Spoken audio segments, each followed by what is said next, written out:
Hey, and welcome to Retro Hour. Today I'm going to be taking a look at the original Turok Dinosaur Hunter on Nintendo 64. This was published by Acclaim back in the day, and it was developed by Iguana Entertainment.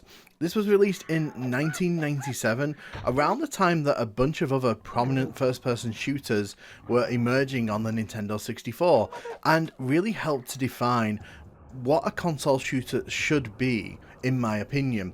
Turok Dinosaur Hunter may not be as popular as GoldenEye, but I think it does a lot of things that were very important for the console first-person shooter experience. And as you can see from the main menu here, we can dive straight into the game, we can do some training, we can change the skill level here, or we can enter cheats. Turok has a whole bunch of cheats that allow you to play around with the game and just have a fun old time. But what I'm going to do first here, we're going to dive into the training section. I think it will be a really good idea for me to do this, just because I am playing on an N64 and I am playing with the original N64 controller, which are both notoriously difficult with this game. So yes, this is Turok Dinosaur Hunter on the Nintendo 64. What makes this impressive, I hear you asking? Well, the thing is, this was a very ambitious first-person shooter, especially for consoles around this time. Turok asks a lot of the player. It's not just about running around and shooting enemies, but there's platforming, there's climbing, there's swimming, and there's a whole bunch of exploration that is made available to the player. And unlike other first-person shooters around this time, there isn't a linear progression through the game. You can actually go to different levels in different orders if you choose to do so. But as you can see here, swimming in Turok Dinosaur Hunter is pretty nice, I have to say. It's not super refined, in particular compared to modern first-person shooters, but for a 1997 first-person shooter game, it's really well implemented. I did just completely miss that vine wall there. In terms of actual story, there really isn't that much intrusive going on in this game. It's very much in the vein of Doom, where there is story, and if you want to pay attention to it, it's happening, but it's very possible to just play this game and just end up killing things as you kind of run around. Interestingly, dinosaurs are not the main enemies in this game. You'll end up fighting a bunch of other enemies, like these humans here. You'll also end up encountering some really weird enemies here, and that's because we are kind of in a very peculiar location. These are called the Lost Lands, and this is where a bunch of stuff ends up, so from the real world, from fantasy worlds. It really does take a whole bunch of inspirations and pushes them all together to create this very unique experience. You can see here, as we're making our way through the training section here, there's a lot of mechanics that this game is trying to get us to master, and I think that one of the things people do when they play this original game on original hardware, they don't come into this training section. It's a lot like with Tomb Raider in the last Retro Hour that I did. A lot of people didn't realize that you should probably come to the training section, and so they'll jump into the main game and not really understand what it is they're meant to be doing. Because as you can see, this is teaching us a lot of different things, and especially with the original Nintendo 64 controller, you really do need to master those controls if you're actually going to take any kind of control of what's going on in this game. There's a lot to learn, in particular with stuff like this. As we're heading into this cave system here, these are designed to turn you around and to frustrate the player. Now, when we play through the actual levels in the main campaign, we'll be seeing a bunch of enemies in here, and there's secrets to find, there's all kinds of runes that you can find, there's a lot to do, and these areas kind of serve as more tense locations because you end up being surrounded from all sides by enemies who will quite happily hack away at you with little regard. Luckily, Turok does have a map, so if you do find yourself kind of getting frustrated by the way that this is playing out, you can just turn the map on with a press of the shoulder button and things will appear on screen to help you out. I'm going to see if I can do this without the map. You can also switch between running and walking, as you can see by the little symbol on screen there. I don't ever really feel the need to do that. It's one of those things that's there for if you're not feeling confident with the platforming sections. As we make our way through this cave system, you can see that the map unfolds before us, and it does give us a bit more direction. These caves, as I mentioned, are designed to turn you around and to mess with the player.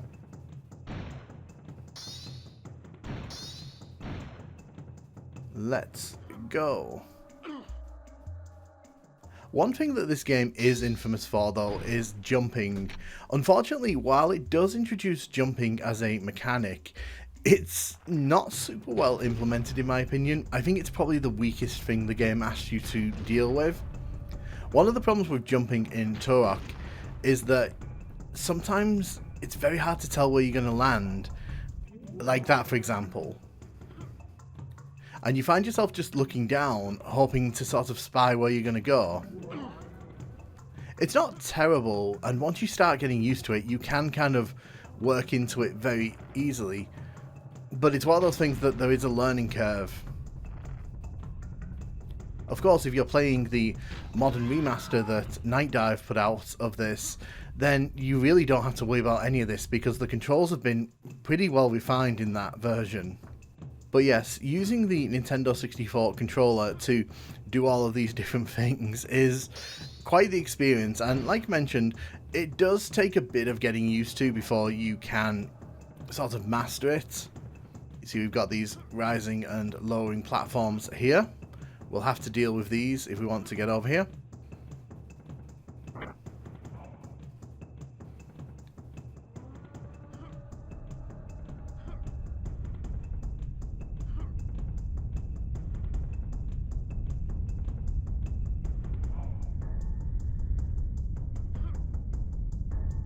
I think we're done here. I thought there might be a fight at the end here, but there obviously isn't. So now that we've done the training mission, I can dive into the actual full-on game. I think one of the big problems that Turok kind of had, much like with Tomb Raider in the last Retro Hour, is that people sort of just jumped into the main game here and they didn't really do the training. So a lot of people found all these new things being thrown at them and they didn't really understand what's going on, because as you can see, the game isn't really giving us any kind of tutorial here. You can see the pistol up there. These runes you can pick up because you'll need 100 of them to get an extra life. And trust me, you'll probably be wanting to get as many lives as you can. Turok kind of throws a life system into the mix, and if you die and you haven't saved, you get kicked back to the main menu. It is kind of nasty in my opinion. And it does mean that this game does have a very, very nasty difficulty curve. As we climb up here, you can see that the enemies kind of emerge from the fog in front of us. So one of the things that the original Turok is very infamous for is the extreme use of fog. One of the reasons that's been done is to kind of reduce the load on the game. But what it does mean is this game has a very unique aesthetic where even a few meters in front of you, the player isn't fully aware of what's actually happening. So it's not uncommon for enemies to kind of just emerge from the mist like that.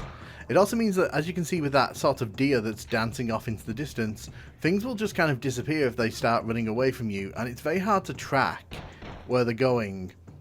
The aggressive fog is definitely a choice, and I understand why it's been done, because obviously squeezing this onto Nintendo 64 is very much an accomplishment, but what it also kind of does, it does kind of artificially inflate the difficulty, because there are enemies that you will not be aware of and you won't have scoped out because you don't really have the opportunity to scope out that far ahead of you. Now you can see here there's a vine wall behind this enemy. We are going to climb up and see what's up here. In each of these levels, you're looking for these mystical items here. These keys are basically planted through all the levels, and you need to get 3 of them to access any of the levels after this. What that means is that you have to kind of go into these levels looking to not only kill enemies, but also explore. It also kind of means that if you don't find all the keys for a future level, you'll end up having to come back into this level and hunting through every nook and cranny to find the keys. In this level there are actually 6, so there's 3 for level 2 and 3 for level 3. So if you want to play the future levels, you've got to explore these levels to the maximum. Mercifully, there is a checkpoint system, so if you do end up dying and losing a life, you will get kicked back to a checkpoint, which is pretty nice. Although if you're playing on an N64, you will have to have a memory card installed in your controller, just because it's one of those games that does not actually have like on cartridge saving. Very frustrating for Nintendo 64 gamers, that. So we've got the first shotgun we'll be picking up in Turok here. You can see that there are some nice ruins here. There's a lot to explore in this game, and it all looks pretty nice from an exploration perspective. I'm just waiting here for that to happen. So sometimes in these levels you'll see these weird teleporters appear. These will kind of bring you to these little sort of isolated areas. Here you can pick up more runes, you'll pick up bonus items, and they generally serve more as platforming sections that allow the player to kind of test out their exploration skills. And the aesthetic, as you can see, is very, very different, but usually there's a nice prize at the end of these, so there's kind of a risk-reward thing going on here. Just gotta be careful. Well, I say you gotta be careful, and then I immediately plant myself off the top of that structure.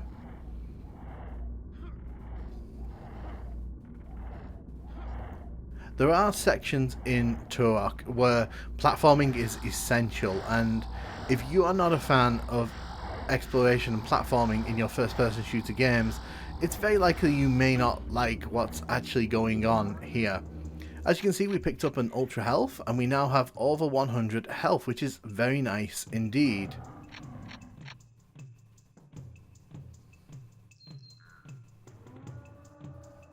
Oop, fell off there. So I have to explain, because I can't really convey this while talking about this video game. Getting used to the Nintendo 64 controllers and the way that this game wants you to control, it takes a hot minute, I'm not gonna lie. You're basically using the D-pad to move Turok around, and you're using the analog stick to sort of look around. It's quite advanced for a 1997 control scheme, and it kind of works, but it also kind of doesn't work. Especially in sections like this, where you kind of have to be very precise. It can lead to a bit of a steep learning curve, because as you can see, you kind of have to line up your jumps very carefully. It's not simply a case of just running and jumping. As you can see, did not line that up properly. If you're playing the Night Dive remaster, a lot of this has been kind of ironed out, which I think makes the game a lot more playable, but it also kind of takes away from some of the difficulty, because part of the difficulty of this game is learning to sort of maneuver around the limitations of the controller. And personally speaking, I prefer the Night Dive version of this. Turok is a very good game in its own right, and I don't think it needs to kind of be tied to that artificial difficulty. You could also play this on PC back in the day, but I would argue that on PC it's not quite as impressive as some of its contemporaries from around this time. It was definitely a more solid showcase for console first-person shooter potential than anything else. You can see the sky above us there as well.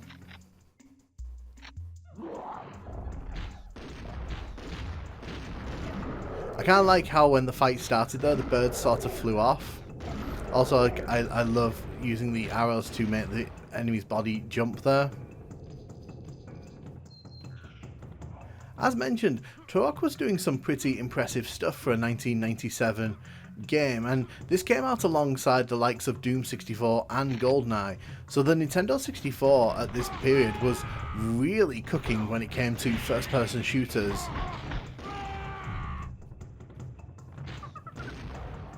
I don't know if you can kill the monkey. But as you can see, it sort of just disappears up there. And here's one of the fun things that Turok does. It kind of has enemies that respawn in, so if you hang around for too long in an area that you've just cleared, enemies will start respawning in very slowly. It can be frustrating, because in some of the levels later on, there's a lot of enemies. Oof, fell down there. You can see that sort of falling into the weird electric goop beneath us here doesn't actually kill us, it just sort of kicks us back to the start of this area, which is very thankful.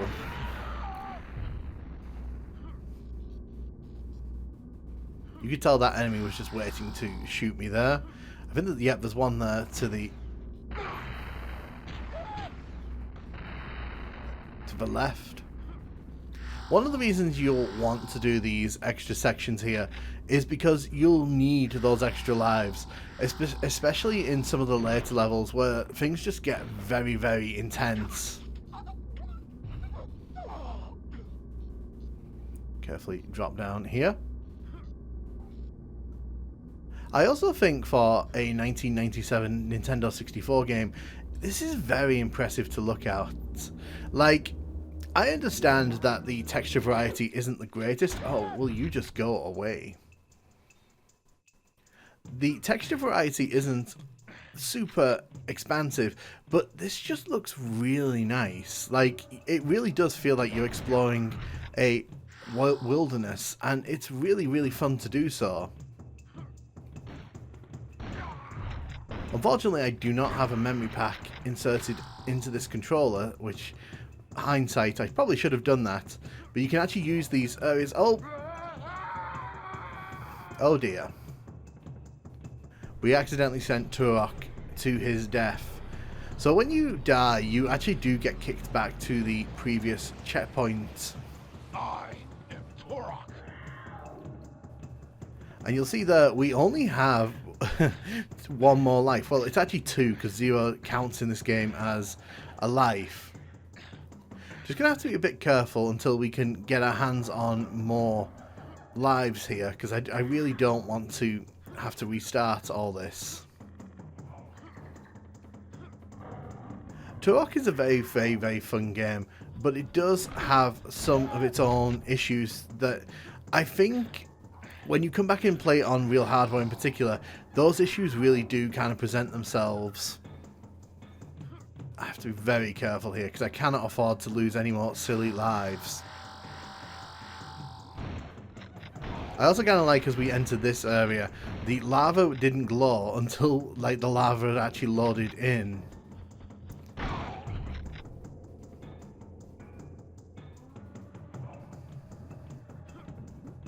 The music in this game is also very sort of appropriate. It's not as sort of bombastic as what the Doom soundtrack can get, but I think it's very fitting. It kind of creates this sense that you're kind of exploring the wilderness. It kind of just feels very appropriate for what they're trying to achieve here. You can see that we hit this switch, and it's actually brought us back to the starting area, but we can now head through this gate here. An interesting thing to note as well is that the shotgun actually has alt fire on it, so we actually can get explosive shotgun rounds, which I'm never going to say no to because they are insanely cool. I really do like the selection of weapons available in this game, and what I really like as well is that it does take a lot of inspiration actually from the likes of Doom. There's basically a BFG equivalent in this game, but there's also like super weapons that you kind of have to construct by looking through the levels and finding pieces to put everything together. There's a lot of things that this game really wants you to kind of do and explore. You can also see that we've been teleported back here. I do like that you get more than one opportunity to dive into those extra areas. You're not kind of forced to see them the first time, and then if you miss it, you have to restart the level. Be very careful as we head up here. Some enemies have projectiles like this one here, the grenades. Some enemies have like high-end weapons like the plasma rifle, which can deal a lot of damage if you're not careful. Oh, as you can see here, these things can be pretty nasty if they get right up to you. If they start walloping you with their massive fists, they can sort of knock you about and throw you across areas. And you can already see from the beam of light there that the enemies have started to respawn behind us. Ultimately, your main aim is to get as many of these keys as you can get. I think we've got all the level 2 ones here. And this is kind of what I was saying earlier on. Turok 1 has a somewhat non-linear approach. You can do the levels in order if you want, but if you decide you don't like level 2, for example, you can just sort of skip it until a later point when you've got better weapons. So there is some choice in the way that you approach this game and how you choose to complete it. As we make our way through the caverns here, you can kind of hear the enemies in the distance. They are definitely approaching us. There we are. These enemies aren't too difficult, but the fact that you don't know where they're coming from and the fact that they can sort of surround you makes them a bit of a threat. You also don't really want to waste your good guns on these guys, just because you want to save that for the actual big enemies. And of course, as we're making our way through here, you can hear that enemies are respawning. Also want to draw attention to the fact that the music has changed. Since we've come into a cavern here, this music is more considered and more suspenseful. It really does add to the atmosphere of exploring this dark, dingy area. It's not exciting, it's sort of a bit more scary and a bit more tense. Oh lovely, we got an extra life. And then as we exit the cave here, the music's back to the fast-paced music that, you know, really does help to get the adrenaline going. This area here is actually a good showcase for what Turok is about. You've got dinosaurs that chase us down as we enter the area, but you've also got all of these areas within the ruins here that you are allowed to explore. Doing so kind of has health bonuses like this. There are ammo drops, there are all kinds of things that you can find, even some special pickups. Oh? The respawning enemies thing is definitely an interesting addition. I do understand why it's being done, because ultimately if you killed all the enemies in these spaces, it would get very dull very quickly, I think. But exploring these ruins here will allow you to get more sort of bonuses and even special power-ups like this one.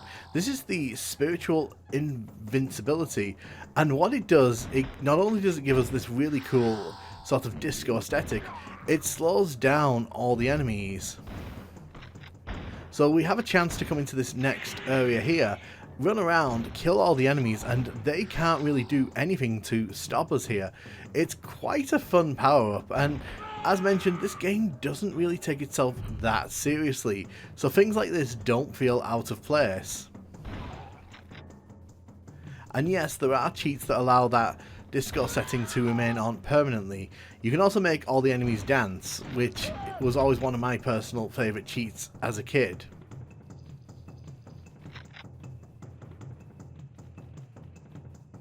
Just gonna explore this area. It's usually a good idea to have a nosy around to see what you can find. There's usually something worth finding.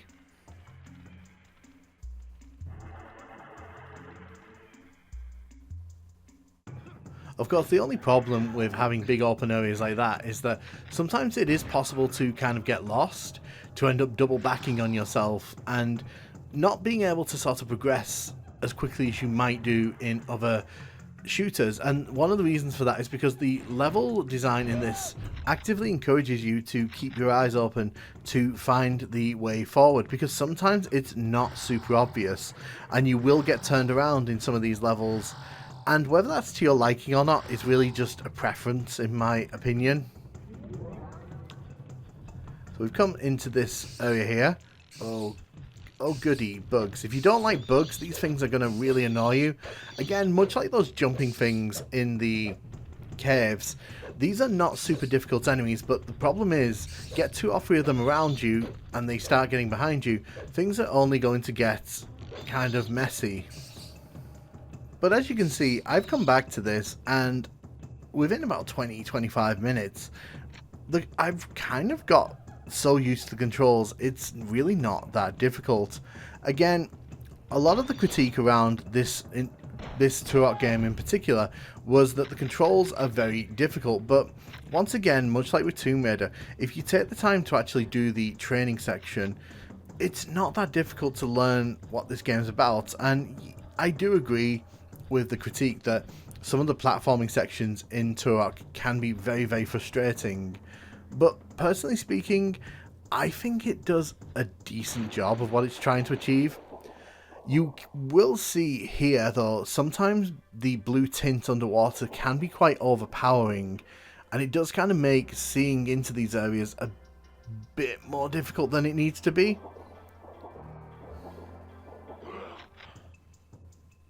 I think there's...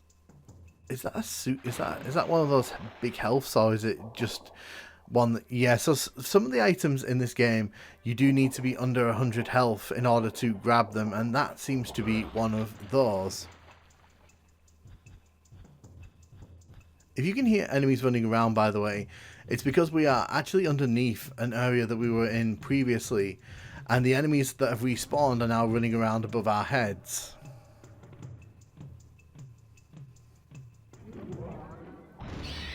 So you can see we've actually been teleported into a cavern here. Definitely be grabbing that level 3 key there.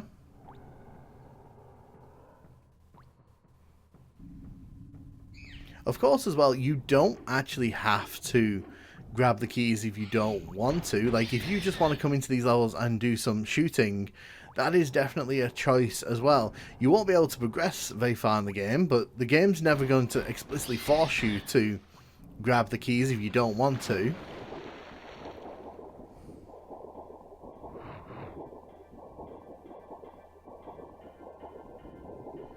We're going to come down here because, as you can see, we've just grabbed the assault rifle here. As you're kind of exploring the world, you'll bump into a bunch of weapons that you'll want to get your hands on. It does help to add to the arsenal of this game, and it does make some of the encounters a lot more fun to play with. In my opinion, the assault rifle isn't amazing. I think there are definitely better weapons in this game, but I think that if you're just kind of looking to sort of take out big chunks of enemies, I think it definitely does its job. Me personally, I prefer the shotgun.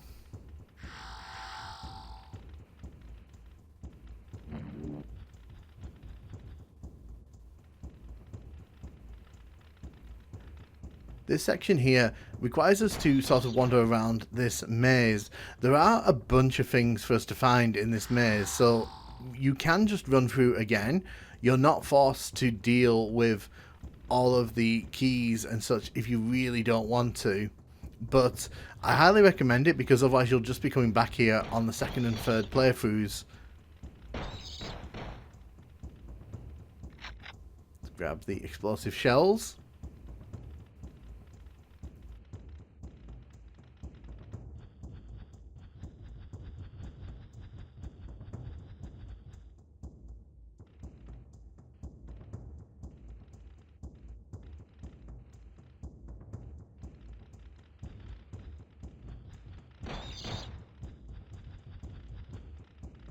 As I mentioned earlier on, sometimes this game can be really, really good at turning you around and forcing you to sort of backtrack. And if you end up doing that, it can get a bit frustrating because, as we're finding in this maze here, we don't really have that many directions we can go in. But sometimes it feels like you've already explored a certain area and it can be easy to miss things, in particular like this. So this is one of those things I was talking about earlier. You need this to build the best weapon in the game, and if you don't find all those pieces, you'll probably never get to actually make use of it unless you put a cheat in. But here's the thing, it's quite difficult to spot whether you've missed it or not, because everything just looks so similar in this area. And I get that's the design, but it also kind of feels a tiny bit cheap. Okay. Just had to be careful there and back away from the little bug thing.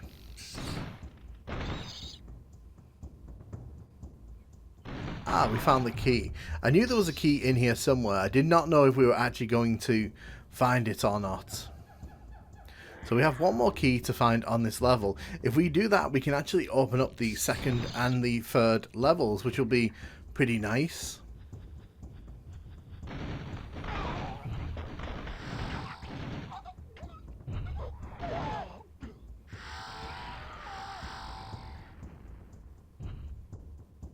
Head inside here.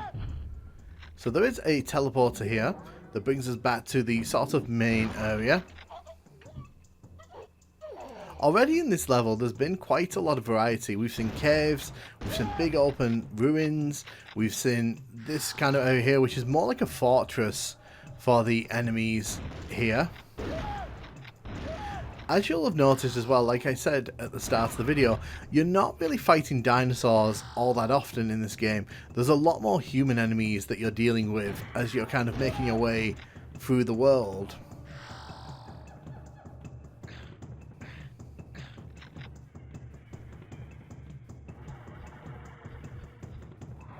Let's take care of you. You can also hear a portal has opened up around us somewhere. Again, we're not going to be going back into that because already we've kind of seen where the portals lead us. We will, however, be going over that bridge there. There's a teleporter there as well. Ooh.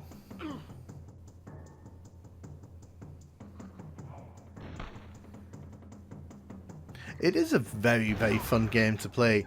And luckily, because of the fact that, you know, the performance is pretty consistent here, it's not too difficult to sort of immerse yourself in this world.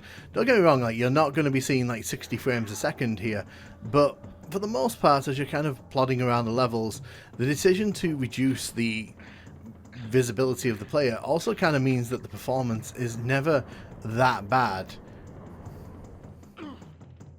I know some people really don't like some of the artistic choices made in this game, but for me personally, if you look up at the end of this passageway here, you'll see that it's sort of bathed in this darkness, and it really does add a lot of tension to this because you have no idea what's waiting for you in the darkness of these lower areas, and I think that really does kind of add a lot more to this area than if you could just see everything outright.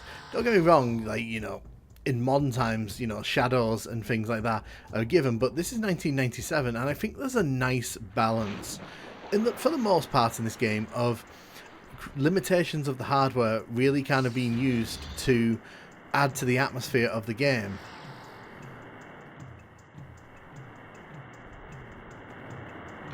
Is there anything behind this waterfall? There is not. You see the waterfall there has a top, which we cannot see. As you can kind of see by playing through just this first level, there's a lot of different sections to these levels, and you're traveling around these areas that are very big, and the game never really gives you a chance to get too bored of these individual sections, because when something just starts to outstay its welcome, you do kind of get thrown to the next bit, and I do appreciate that. I think that's the final key on this level. As you can see, the keys are not super hard to find. It's more a case of you've just got to keep your eyes open and make sure you're exploring appropriately.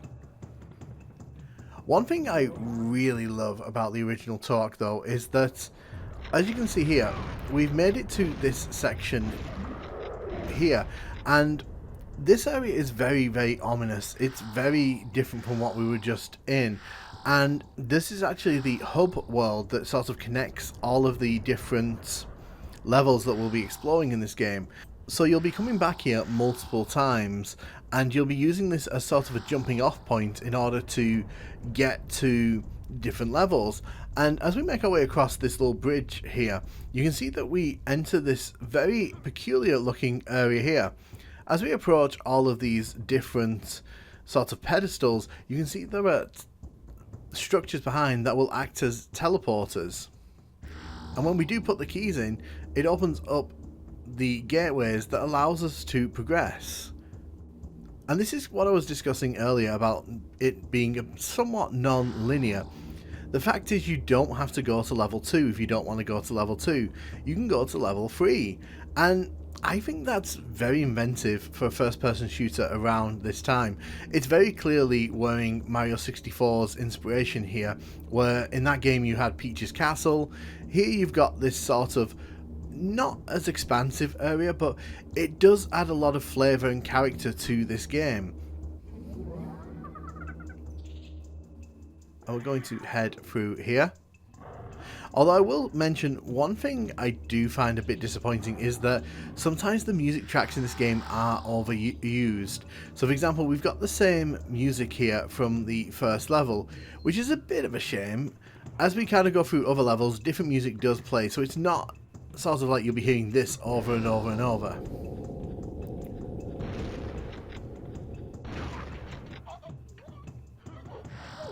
But a bit more variety probably wouldn't have hurt this game, in my opinion.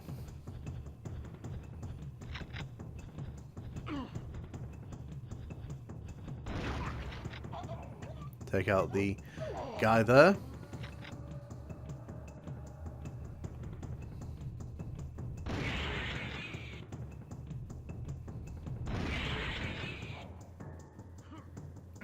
As mentioned, it's important to keep your eyes open when you're wandering through these levels. There's a lot to explore and a lot of things just hidden off to the side that a lot of players may miss if you're not paying too much attention. Oh, did that dinosaur just respawn right in front of us? Lara Croft wouldn't let this happen. There's also use of bottomless pits in this game, which I'm not the biggest fan of. I think bottomless pits in video games... Whoa, okay, that was nasty. I think bottomless pits in video games are a bit cheap, and Turok does love its bottomless pits. It definitely likes using the inspiration from 2D platformers to definitely punish the player if you misstep in the wrong direction. For example, over there, we can risk this jump if we really want to. I'm going to. As mentioned, one of the bigger problems with this game is that sometimes jumping isn't super reliable, and it's one of those things where you've got to be willing to take a leap of faith sometimes in order to see if you can actually reach something or not. You can see though, this has a slightly different vibe to the first level, in that the first level was a lot of land with very small sections of... I can hear... Oh, there it is. I was thinking, where is that? You can see this is a very puzzle-orientated area, this one, because in the center there is a big health pickup, but unfortunately it is kind of being surrounded by all of these swinging hooks. And I have no doubt that if I try and go for this, we're going to get caught here. Yes. Oh, wow. We lost a lot of health there. Wonder where this takes us.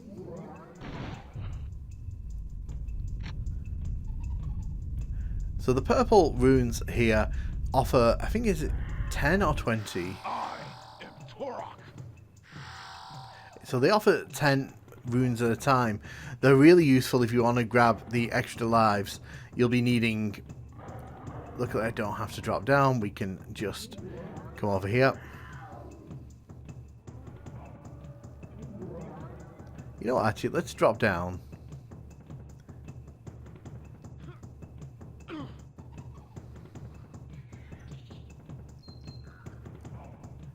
The story in this game, as mentioned earlier on, is not super prominent. It is kind of there if you're invested in the lore of this game. Turok 2 definitely takes it to the next level though, sort of having cutscenes and such. This game doesn't really indulge in that too much. So if you're looking for a heavy narrative-driven first-person shooter, I would probably go for the sequel to this rather than the initial game here.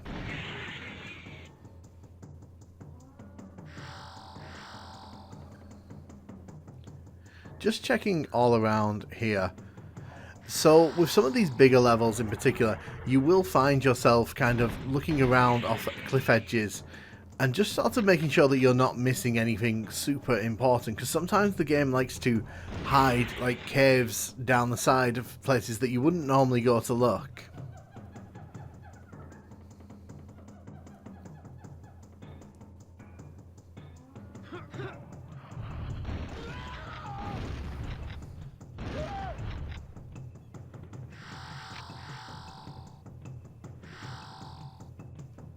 We'll head down here. Checkpoint, I'm not going to complain about that. So we're entering this village area here, and there's a whole bunch of enemies here. Some of them are inside the huts, and I'm being shot at quite aggressively here.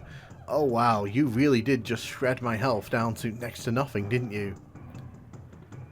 If you've got the time and you're willing to explore, you can... Oh gosh, okay, that's not good for me. If you have the time, you can explore these areas and get a whole bunch of ammo and health out of it, which I'm going to need in a second.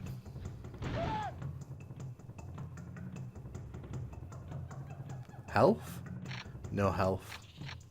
Clips, which I'm not going to say no to, but I would prefer to see a nice big wad of health dropped in front of me here.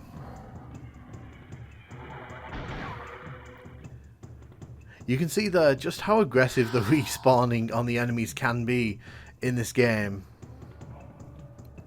Luckily, the use of runes here sort of encourages you to go into the water, so you do kind of have soft guiding tools that push the player forward. Is that a cave? Can I get in that cave?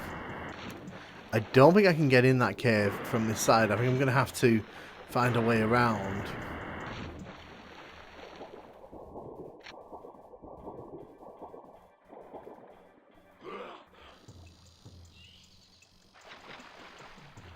Let's arm ourselves here.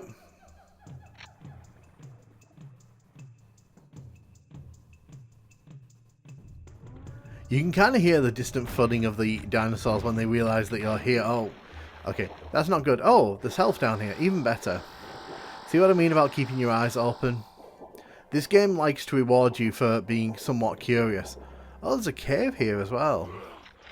First thing I want to do is kill this dinosaur before I get too busy in this cave. Screw it, I'll kill that dinosaur later on.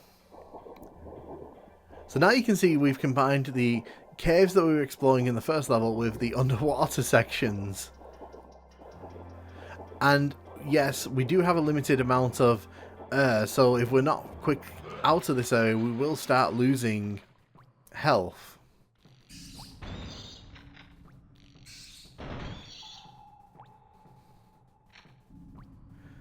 Use the pistol here. I think if I don't use the pistol here, I'm just going to be wasting ammo.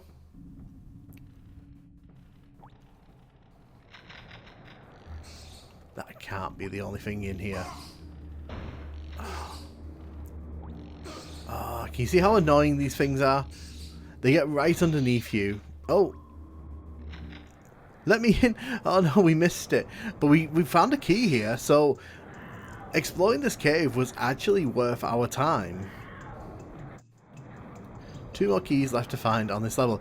You can see this key was actually hidden pretty out of the way. Very, very, very interesting.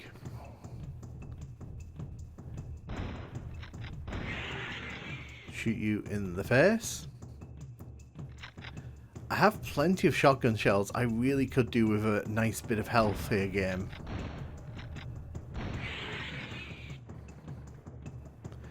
There we are. That will do very nicely indeed.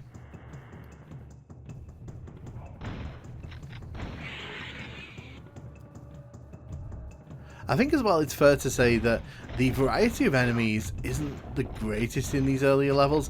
I do know that later on, in particular when you get to some of the boss levels, there's a lot more variety on show, but in these early levels you do see a lot of these guys who just love running at you, and the dinosaurs. Which isn't bad in itself, but I would maybe put that as a critique for this game. I would like to see more variety in enemy types.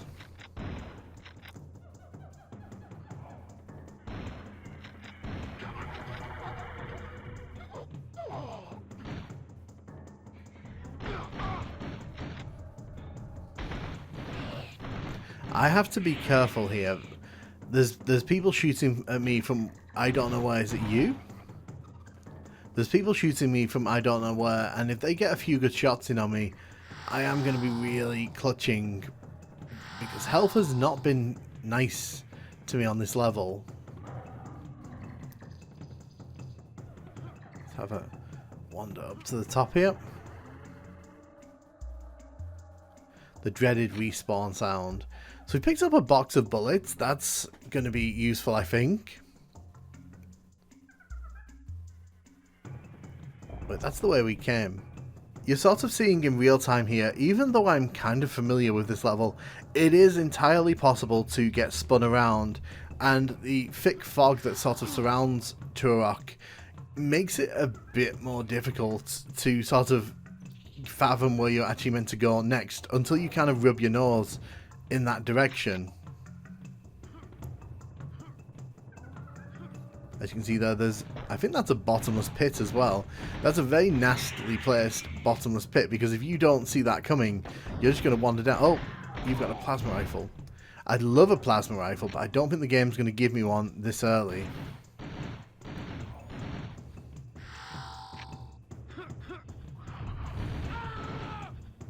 Oh, hello.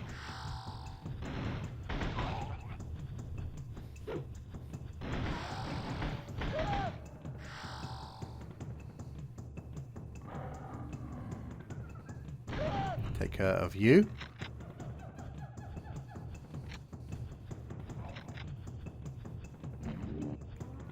That checkpoint is going to be very useful, I feel.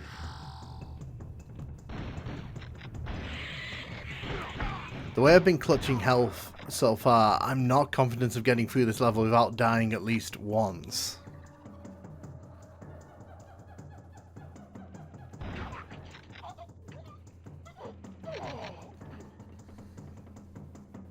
We'll grab the arrows here. Don't actually need them.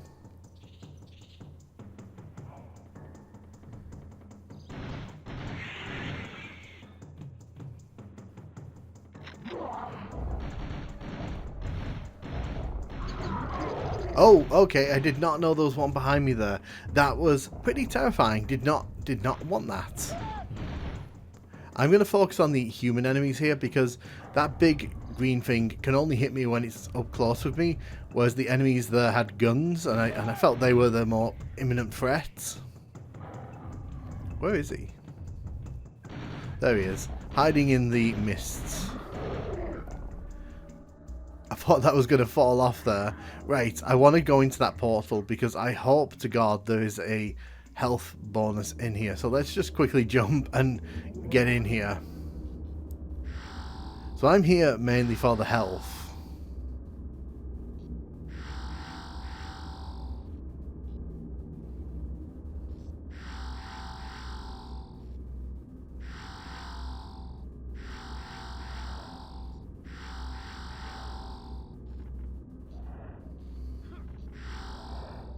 Just gotta be careful here. There's some... I say that and then I immediately fall off. Just my luck. Luckily, you don't really get punished in these areas for dying. You just kind of get kicked back to the start. So it does make these areas a bit safer to sort of mess up in.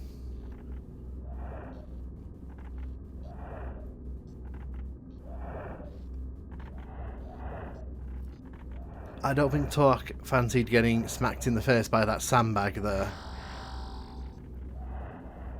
These sections in particular really do kind of put the emphasis onto platforming. You really do have to kind of be confident of your ability to land jumps if you want to make it through all of these areas.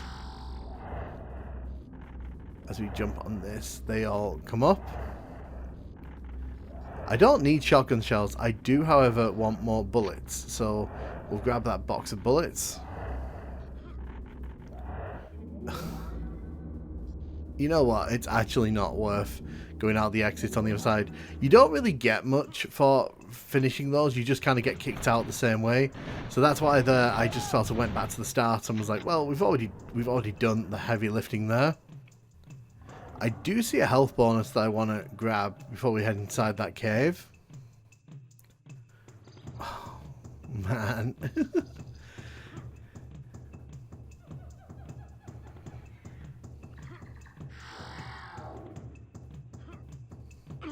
I just want to check what's ahead of us here.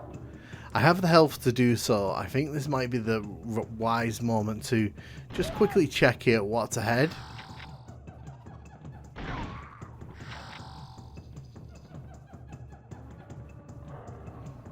I'm going to go back. I'm going to check out that cave.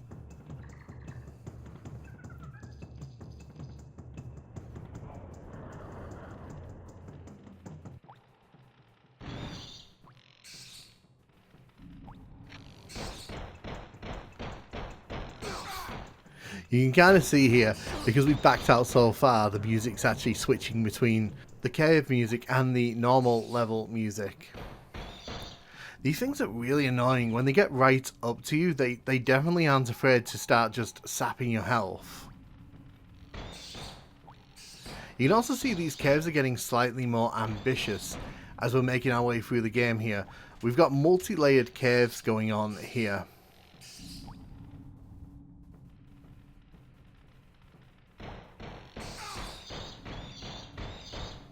Stop bugging me.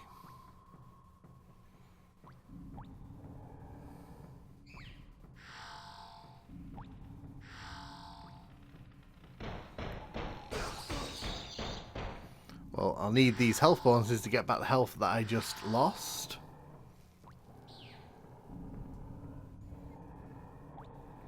You can also see on the map here, it isn't actually marked as an explorable area, this, which makes this a slightly more tedious experience than you would probably want it to be. We did pick up that health there, so it does kind of make this whole thing slightly more worthwhile.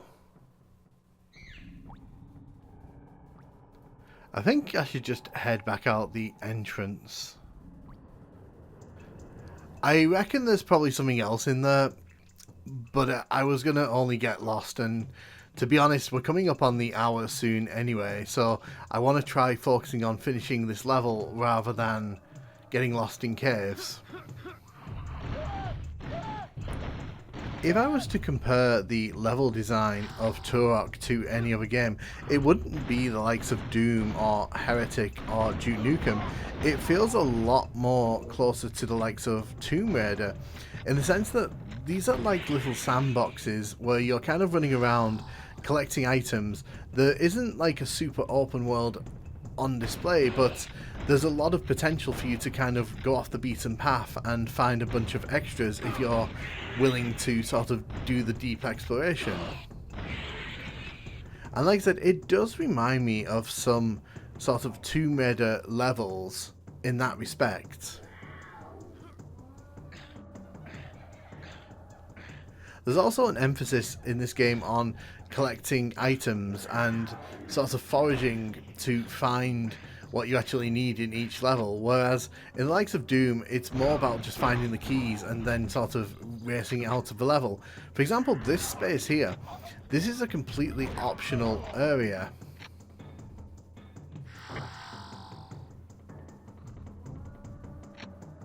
But it feels just as important as anything else that we've seen in this level.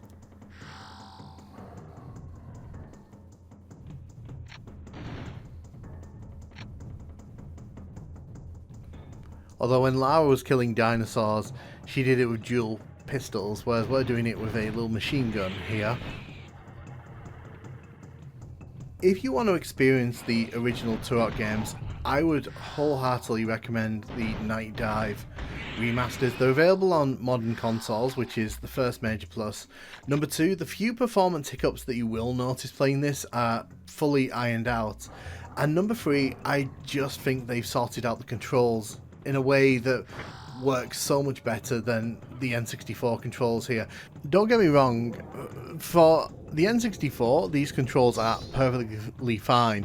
You can navigate the world well, and other than the occasional hiccup when you're sort of jumping and miss jumps because it's kind of hard to tell where you're landing and such, I think that for all intents and purposes, most people will not get anything out of coming back to play the N64 original.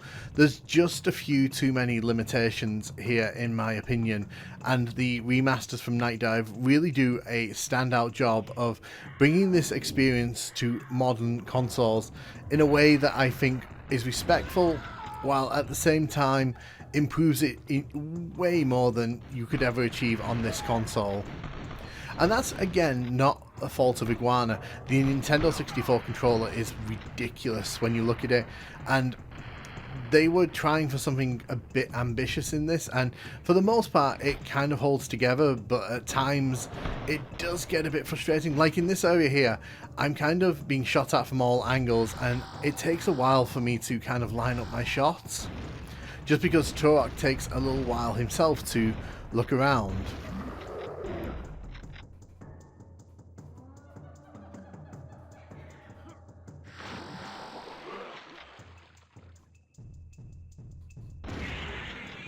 We'll head across this area here.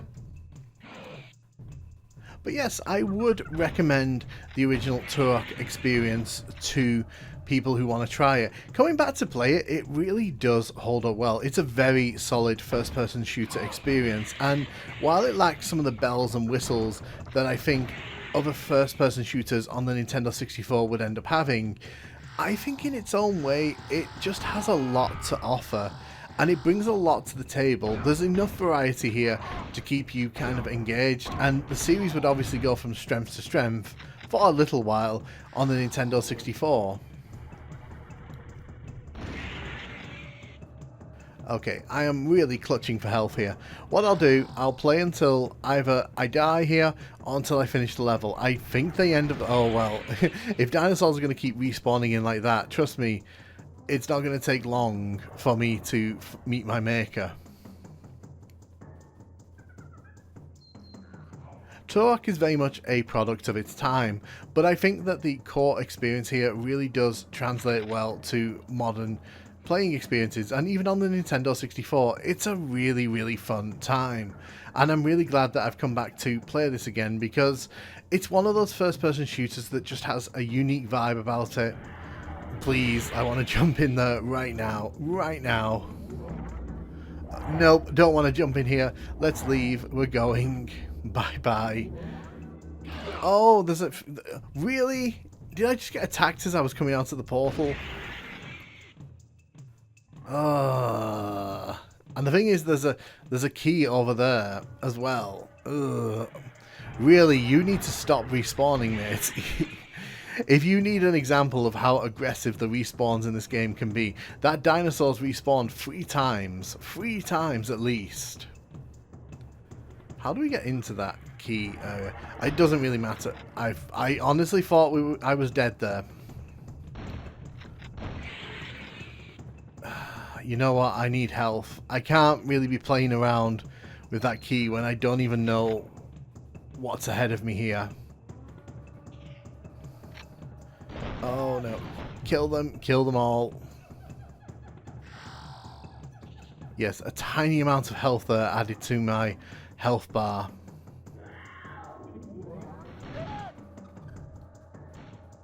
We are sneaking around here. I'm expecting to die very imminently. Oh, he's got a plasma. He didn't... Luckily, he didn't spot me. I was just out of his range, I think, for him to want to start shooting at me. Well, at least I got an extra life. Free health. Oh.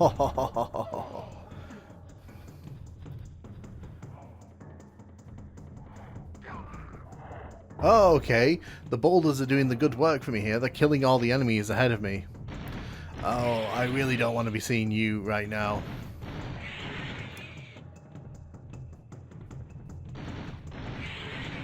There's not much point in going ahead to clear the way, because they're just going to respawn in 30 seconds anyway. Speak of the devil.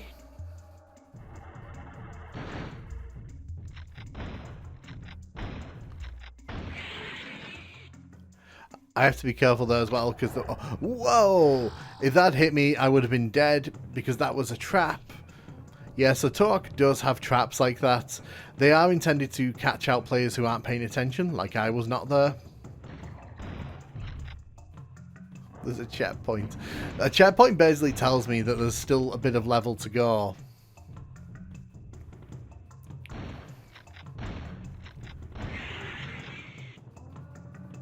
I'm genuinely shocked that I've made it this far without dying.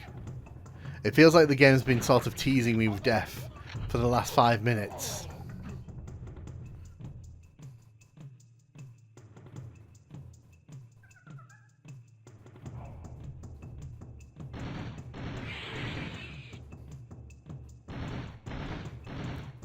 Never have I been happier to see a hog that I can shoot.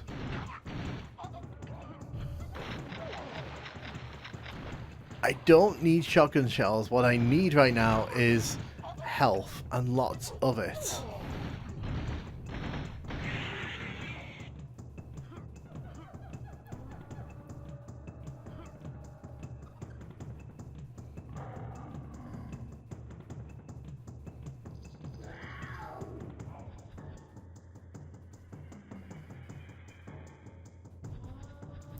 Explore here.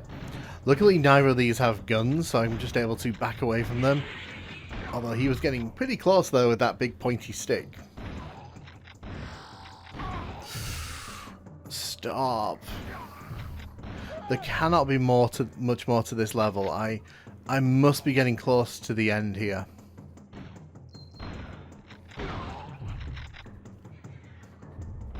I don't want to see you. So this is a variant of this enemy that likes to shoot fireballs at the player.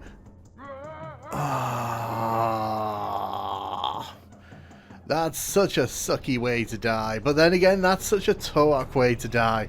I'm in the middle of a firefight, I sidestep, and I end up throwing myself off a cliff.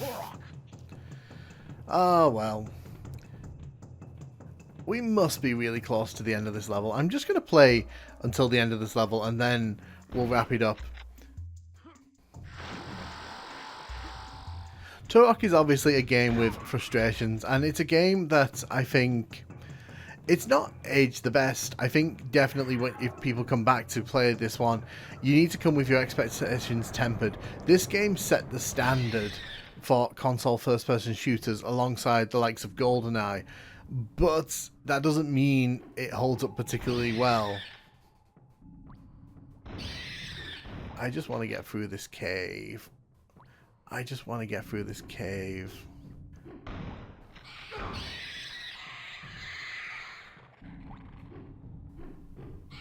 Oh wow, this is a big space. I'm just going to run from those things, because if I try to fight them, I don't think I've got the ammo to really do that. I'm just going to be wasting a bunch of ammo. Oh wow, you're a big one. He heard me say I wanted to run away from him, and he was like, you know what if we didn't?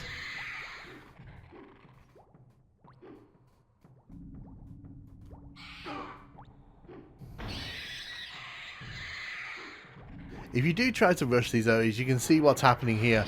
We are kind of being punished for it by just being endlessly attacked from all sides. Oh, really? A big one spawned in front of me there. Absolutely not. Luckily, the map here is showing me the way forward. I'm grateful for the map here, because I would be getting lost so easily there. Ah, there's a big machine gun in there. Unfortunately, I don't know how to access that off the top of my head. I kind of want it, but I also know that it's not worth it, because we must be close to the end of a level here. I know I've missed one of the keys as well, so... As mentioned, you don't have to go for the keys, but like it's kind of encouraged, otherwise you're going to be playing the same few levels over and over. Guys, I just want to finish the level. You don't have to go all guns blazing on me. I'm just here to finish the level.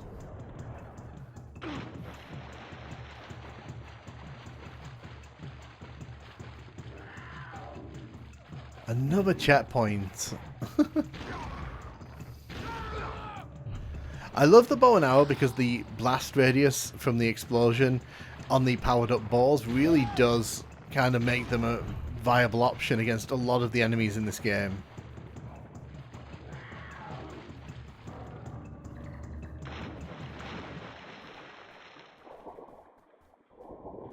Okay, there's a cave down here. As you can see, there's so much to see in these levels. You are at the mercy of the length of the level sometimes. This doesn't seem like it's going to be very cavey. It just kind of feels like it's guiding me in one particular direction. Okay, now we're in the cave.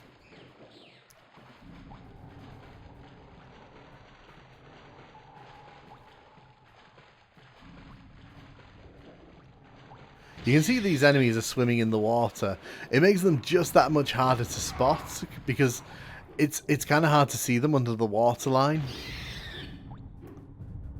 Really? Oh, we've made it to the end. Good times. We've made it to the end of the cave. Another one of these. Was that an enemy that came out of the cave with me? I don't know at this point. You can see the normal ammos are really not that useful. They're good in a pinch, but absolutely not useful as actual weapons.